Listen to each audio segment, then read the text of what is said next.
তাহলে আজকে থেকে সিদ্ধান্ত হলো শহীদ রাষ্ট্রপতি জিয়া রহমান বাংলাদেশী জাতীয়তাবাদের জাতির পিতা। 5ই আগস্ট হাসিনা সরকারের পতনের পর থেকেই শেখ মুজিবের বাকশাল গঠন নিয়ে সমালোচনায় মেতে আছে দেশের জনতা।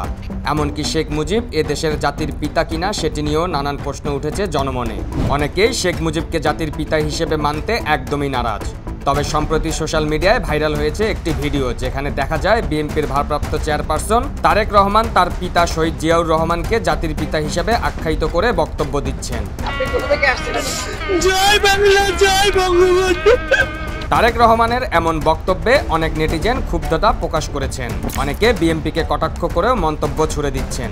এক নেটিজেন লিখেছেন, জাতির পিতা হযরত আদম আলাইহিসসালাম, এর মধ্যে আর কেউ হতে পারে না।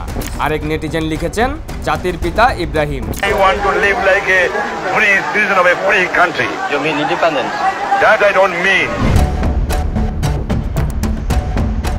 তবে এক নেটিজেন মন্তব্য করেছেন, শেখ হাসিনা বলেছেন শেখ মুজিবুর রহমান জাতির পিতা, এখন তারেক রহমান জিয়াউর রহমানকে বলছেন জাতির পিতা। আমি বলি জাতির পিতা ইব্রাহিম খলিলুল্লাহ।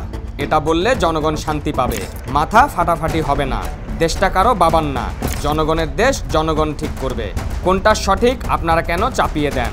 আপনারা তো একই পথে হাঁটছেন আগের দলের মতো। জনগণ কিভাবে শান্তি পাবে সেই চেষ্টা করেন। ভোগ করবেন কম, ত্যাগ করবেন বেশি। আপনাদের মেয়েরা তো ঝগড়া করে কেন? চুপ করো। তারেক রহমানের বক্তব্যটি সম্প্রতি সময়ের ভেবে নেটিজেনরা নেগেটিভ মন্তব্য করছেন। তবে ভিডিওটি বিশ্লেষণ করে আমরা জানতে পারি তারেক রহমানের দেয়া এই বক্তব্যটি অনেক আগের। ভিডিওটি করা হয়েছিল 2019 সালে বিএনপির 41তম প্রতিষ্ঠাবার্ষিকীতে।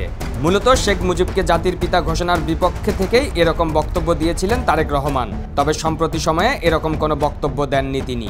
যারা নিজেদেরকে বলে বাংলাদেশী হিসাবে পরিচয় দেয় যারা, তাই সেই বৃহৎ জনগোষ্ঠীর জাতির পিতা। কোটা আন্দোলনে জয়লাভের পর অন্তর্বর্তী সরকারের তথ্য উপদেষ্টা পদ লাভ করেন সমন্বয়ক নাহিদ ইসলাম। এরপরে শেখ মুজিবের জাতির পিতা প্রসঙ্গে তিনিও প্রশ্ন তুলেন।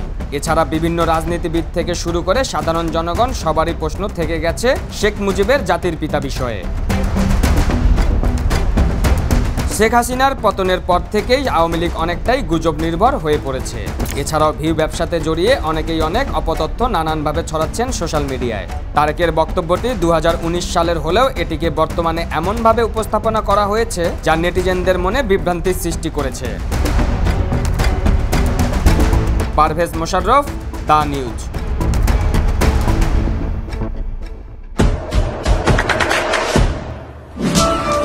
দেশে দেশে সবার সাথে দ্য নিউজ।